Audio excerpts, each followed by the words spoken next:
ड्रेसमध्ये ना खूप छान दिसतेस, हे मला तुला सांगायचं होतं. होय, थँक्यू. थँक ऐक ना, आणि फार आहे ना, तू ना त्या गोष्टीचा ना दबाव घेऊ नको तुझ्या डोक्यामध्ये. सगळं काही व्यवस्थित होईल. तुम्ही नका काळजी करू त्या दबावाची. असा दबाव टाकीते ना तिकडं, तुम्ही नका टेन्शन घेऊ. तुम्ही तेवढं सामान आणा आणि ते बसा घरात. काय मी आले बरं. त्या फुकण्याला घेऊन. अरे देवा, ही आता दबाव टाकणार म्हणजे एखाद्याचं हाडबीड तरी तोडूनच टाकणार आहे. बापरे, काहीतरी मी जाण्याच्या आधी मला वाटतं बहुतेक दवाखान्यात दुसऱ्यासाठी खर्च करावा लागणार आहे बहुतेक मला. जाऊ द्या, मला खरेदी करायची, मी तिकडे जातो. मेरे सामने वाली खिड़की में 1 महिना कसा उलटला कळलंच नाही. एक चांद सा तुकडा रे.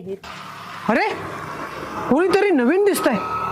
अरे नवीन नाही, हे तर ओळखीचं दिसतंय.